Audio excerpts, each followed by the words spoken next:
बिस्मिल्लाहिर्रहमानिर्रहीम अस्सलामुअलैकुम। आज के लेक्चर में हम लोग कॉन्स्टिट्यूशनल लॉ का नेक्स्ट क्वेश्चन डिस्कस करेंगे, जो कि है salient features of the constitution of Pakistan 1973।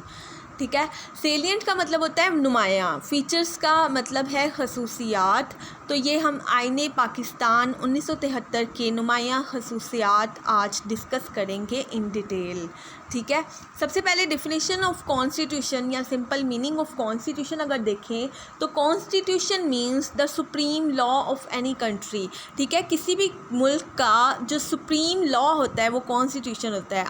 आइन जो होता है वो किसी भी कंट्री का सुप्रीम लॉ होता है, और बाकी सारे लॉज जो कंट्री में होते हैं वो उसके इनकंसिस्टेंट नहीं हो सकते, यानी कि कॉन्स्टिट्यूशन के मुताबिक ही in accordance with the constitution होंगे सारे लॉज कंट्री के।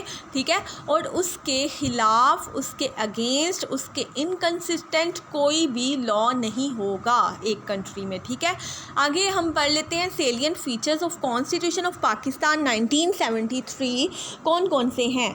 रिटन कॉन्स्टिट्यूशन है, सबसे पहले मैंने आप लोगों को बता दिए थे कि 3-4 बल्कि 5 कह सकते हैं ऐसे सेलिएंट फीचर्स हैं जो कि या मोस्टली जो हैं वो सेलिएंट फीचर्स जो तीनों कॉन्स्टिट्यूशन पाकिस्तान के जो थे उसमें सिमिलर हैं। ठीक है, कॉमन हैं, जैसे कि रिटन कॉन्स्टिट्यूशन हर एक कॉन्स्टिट्यूशन का फ़ीचर है। आपको पता है सबसे पहले 1956 का आइन, ठीक है, बना था, लेकिन वो एब्रोगेट कर दिया गया था, मनसूख कर दिया गया था, और 1962 का फिर बाद में आइन आया था, लेकिन उसको भी एब्रोगेट कर दिया गया था। अब जो 1973 का आइन जो 1973 में बना था, ठीक है, 1973 का, वो है इन फोर्स और वो कंटिन्यू है, जो हम इसके आज सेलिएंट फीचर्स देखेंगे।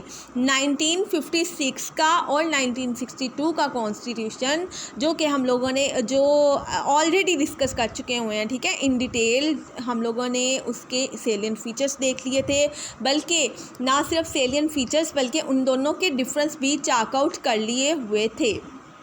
आज हम देख लेते हैं 1973 कॉन्स्टिट्यूशन के सेलिएंट फीचर्स जो कि दर्ज झैल है। जैसे कि रिटन कॉन्स्टिट्यूशन सब कॉन्स्टिट्यूशन का, ठीक है, फ़ीचर था। 1956 का भी फ़ीचर है कि वो भी कॉन्स्टिट्यूशन रिटन था, 1962 का भी कॉन्स्टिट्यूशन रिटन था, और 1973 का भी कॉन्स्टिट्यूशन रिटन कॉन्स्टिट्यूशन है। तो ये एक फ़ीचर जो है वो सब में कॉमन है। इसी तरह मैं नेक्स्ट में भी आपको बता दूंगी कि कौन कौन से ऐसे फ़ीचर्स हैं जो तीनों में कॉमन है, तो वो आप तीनों में जो है लिख सकते हैं। ठीक है, रिजिड कॉन्स्टिट्यूशन, जो ये भी तकरीबन जो सारे कॉन्स्टिट्यूशन जो थे रिजिड कॉन्स्टिट्यूशन थे। ठीक है, 2/3 मेजॉरिटी जो total membership of each house of parliament is required. ठीक है, उस कॉन्स्टिट्यूशन को अमेंड करने के लिए, कॉन्स्टिट्यूशन में कोई चेंज लाने के लिए, कॉन्स्टिट्यूशन में तरमीम करने के लिए 2/3 मेजॉरिटी चाहिए होती है हर हाउस की, यानी कि पहले एक हाउस में पास होगा 2/3 मेजॉरिटी से, फिर उसको पास कर दिया जाएगा, भेज दिया जाएगा, सेंड कर दिया जाएगा नेक्स्ट हाउस में। ठीक है, आपको पता है हमारा ये जो 1973 का कॉन्स्टिट्यूशन है वो बाई कैमरल लेजिस्लेचर प्रोवाइड करता है। बाई कैमरल का मतलब होता है 2 हाउसेस, ये हम नेक्स्ट पढ़ लेंगे इन डिटेल। लेकिन यहाँ पर क्योंकि अमेंडमेंट प्रोसीजर हम लोग थोड़ा सा डिस्कस कर रहे थे कि रिजिड कॉन्स्टिट्यूशन है, सख्त थोड़ा कॉन्स्टिट्यूशन है, अमेंडमेंट प्रोसीजर थोड़ा डिफ़िकल्ट है, इस वजह से मैं आपको बता रही हूँ कि एक हाउस से पास होकर उसमें मेजॉरिटी लेके फिर दूसरे हाउस से पास होता है, और फिर प्रेसिडेंट की एसेंट यानी कि मंजूरी हासिल हो तो फिर लॉ बनता है, फिर इसको अमेंड किया जा सकता है कॉन्स्टिट्यूशन को। स्टेट रिलीजन सब में ही ऐसे है कि इस्लाम को डिक्लेयर किया गया कि इस रिलीजन ऑफ स्टेट चल बी इस्लाम। ठीक है, और name of the country is Islamic Republic of Pakistan, इसमें लिखा गया। नेम ऑफ कंट्री सबसे पहले में जो है वो इस्लामिक रिपब्लिक लिखा गया 1956 के कॉन्स्टिट्यूशन में। 1962 के कॉन्स्टिट्यूशन ने रिपब्लिक ऑफ पाकिस्तान कर दिया। ठीक है, लेकिन उसने बाद में फिर वो, क्योंकि आपको पता है अनारकी वगैरह और पीपल के जो प्रोटेस्ट की वजह से, उलमास के ज़्यादा कंसर्न्स की वजह से उसको अमेंडमेंट के ज़रिए से इस्लामिक रिपब्लिक ही किया गया था। और ये 1973 का constitution originally he Islamic Republic of Pakistan जो है वो बताता है कि नेम है। इस्लामिक प्रोविंस या इस्लामिक कॉन्स्टिट्यूशन भी इसको कहा जाए तो गलत नहीं है, क्योंकि ये इस्लामिक कॉन्स्टिट्यूशन है, इस्लामिक इन करैक्टर है, और इसमें बहुत सी इस्लामिक प्रोविंस हैं, और कोई भी लॉ जो है है वो against the injunctions of Islam, जो कि कुरान में और सुन्ना में प्रोवाइडेड हैं, उनके ख़िलाफ़ जो है उन इंजंक्शंस के ख़िलाफ़ नहीं पास किया जा सकता। ठीक है, फिर आगे है ऑब्जेक्टिव रेजोल्यूशन। ऑब्जेक्टिव रेजोल्यूशन भी तीनों कॉन्स्टिट्यूशन में सिमिलर है, लेकिन तीनों कॉन्स्टिट्यूशन में प्रियम्बल में दी गई थी ऑब्जेक्टिव रेजोल्यूशन। इसमें भी प्रियम्बल में पहले थी, लेकिन अब उसको एक सब्सटेंटिव पार्ट बना दिया गया कॉन्स्टिट्यूशन का by the way of article 2A। ठीक है, आर्टिकल 2A को अमेंडमेंट के ज़रिए से ऐड किया गया और उसमें ऑब्जेक्टिव रेजोल्यूशन सारी ही ऐड कर दी गई है। तो इसका मतलब अब जो है वो ऑब्जेक्टिव रेजोल्यूशन सब्सटेंटिव पार्ट है कॉन्स्टिट्यूशन की। फेडरल फॉर्म ऑफ गवर्नमेंट इसने दिया, फेडरल यानी वफाकी तर्ज हुकूमत, और पावर्स यहाँ पर डिवाइड हैं सेंटर और प्रोविंसेस के, यही हम लोगों ने 1956 में भी पढ़ा। ठीक है, ऑब्जेक्टिव रेजोल्यूशन भी कॉमन है, फेडरल फॉर्म ऑफ गवर्नमेंट भी कॉमन है, इस्लामिक प्रोविंस भी कॉमन है, state religion, rigid constitution and return constitution, ये सारे ही जो हैं सेलियन फीचर्स कॉमन है, ये आप लोग तीनों में ऐड कर सकते हैं। नेक्स्ट है प्रोविंशियल ऑटोनॉमी। ये नई चीज़ है, ये इसमें भी 18th अमेंडमेंट के ज़रिए से ऐड की गई है, यानी कि सूबाई खुद मुख्तारी दे दी गई है सूबों को। ठीक है फेडरेशन है, लेकिन यहाँ पर सूबाई खुद मुख्तारी दे दी गई है, तो प्रोविंसेस जो हैं वो खुद भी लेजिस्लेट कर सकते हैं। ठीक है, नेक्स्ट जो है फंडामेंटल राइट्स हैं, ये भी तीनों में कॉमन है। 1962 के कॉन्स्टिट्यूशन ने फंडामेंटल राइट्स ओरिजिनली नहीं उसमें ऐड किए थे, ठीक है, बल्कि उसने बाद में amendment by way of amendment उसने ऐड कर लिए थे, लेकिन ये है कि इसमें ओरिजिनली भी ऐड किए थे, ओरिजिनली ही फंडामेंटल राइट्स ऐड किए हैं और जुडिशरी को गार्डियन ऑफ कॉन्स्टिट्यूशन बना दिया हुआ है। फंडामेंटल राइट्स के भी कॉन्स्टिट्यूशन जो गार्डियन बना दिया गया है जुडिशरी को। ठीक है, तो जुडिशरी जो है कोई भी लॉ जो है अगर वो फंडामेंटल राइट्स के खिलाफ है उसको भी डिक्लेयर कर सकती है नल एंड वॉइड। ठीक है, आर्टिकल 8 प्रोवाइड करता है कि कोई भी लॉ जो है वो अगेंस्ट द फंडामेंटल राइट्स नहीं होगा। नेक्स्ट इसका जो सेलियन फीचर है वो 1956 में भी कॉमन था। ठीक है, 1956 में भी पार्लिमानी तर्ज हुकूमत बताया गया था और 1973 में भी पार्लिमानी तर्ज हुकूमत प्रोवाइड किया गया है, यानी कि प्राइम मिनिस्टर जो है एग्जेक्टिव हेड होगा और जो है प्राइम मिनिस्टर के पास सारे इख्तियारात होंगे और सदर जो है वो सिर्फ एक कॉन्स्टिट्यूशनल हेड ऑफ स्टेट है। ठीक है, प्राइम मिनिस्टर अपनी कैबिनेट बनाता है, अपनी कैबिनेट के मिनिस्टर्स चूज़ करता है पार्लियामेंट में से, और फिर जो है कैबिनेट मिनिस्टर्स हैं वो accountable to the parliament collectively. ठीक है, कलेक्टिव रिस्पॉन्सिबिलिटी है उनकी, पार्लियामेंट को वो जवाबदेह होंगे मजमूई तौर पे।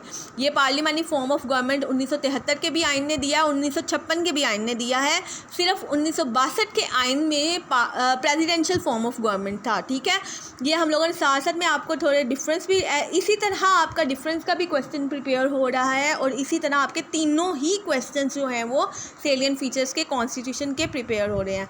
इंडिपेंडेंस ऑफ जुडिशरी भी ऑलमोस्ट हर कॉन्स्टिट्यूशन ने प्रोवाइड की कि जो है वो जुडिशरी आज़ाद थी, लेकिन जो 1962 का कॉन्स्टिट्यूशन था उसमें इंडिपेंडेंस ऑफ जुडिशरी इतनी नहीं थी, जुडिशरी बल्कि वीक थी, क्योंकि वहाँ पर अपॉइंटमेंट्स जो थी वो सारी सदर कर रहा था और सदर जो थी सदर के पास जो पावर्स थी वो तो एक्स्ट्रा ऑर्डिनरी यानी कि सदर की पावर्स थी, तो वो फिर इस वजह से थोड़ी वीक जुडिशरी थी। अदरवाइज 1956 और 1973 के कॉन्स्टिट्यूशन में इंडिपेंडेंस ऑफ जुडिशरी है, जुडिशरी गार्डियन ऑफ कॉन्स्टिट्यूशन है, जुडिशियल रिव्यू का भी इसके पास पावर है जुडिशरी का। ठीक है, जुडिशरी के पास पावर है और इसकी जजेस की अपॉइंटमेंट का भी एक प्रॉपर प्रोसीजर प्रोवाइड किया और जजेस की रिमूवल का भी एक प्रॉपर प्रोसीजर जो कॉन्स्टिट्यूशन ने प्रोवाइड किया है। नेक्स्ट जो सेलियन फीचर है बाई कैमरल लेजिस्लेचर है, ये मैंने ऑलरेडी आपको बता दिया। बाई का मतलब है टू। ठीक है, 2 हाउसेस यहाँ पर प्रोवाइड किए गए हैं, यानी कि जो मुकन्ना है वो 2 हाउसेस पे मुश्तमिल है, नेशनल असम्बली और सेनेट पे।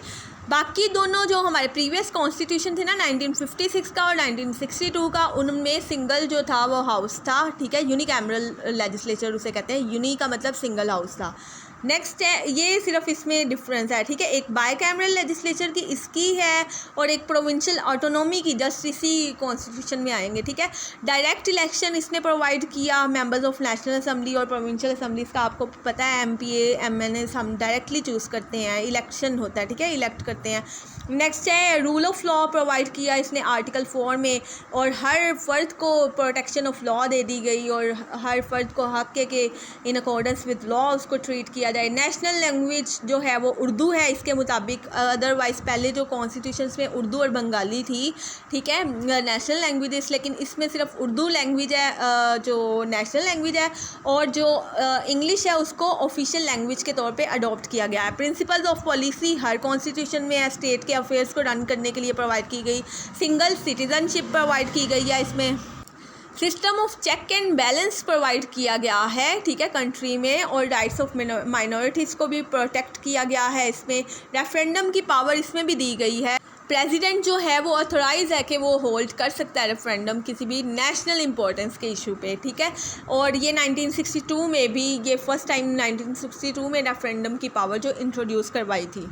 उसके अलावा एमरजेंसी प्रोविजंस प्रोवाइड करता है ये कॉन्स्टिट्यूशन 1973 का, और इस पे प्रेसिडेंट जो है वो उसके पास पावर है कि वो एमरजेंसी प्रोक्लेम कर सकता है फॉर होल कंट्री और एनी पार्ट, अगर वो सेटिस्फाइड है कि सिचुएशंस जो हैं एग्जिस्ट करती हैं अकॉर्डिंग टू द कॉन्स्टिट्यूशन।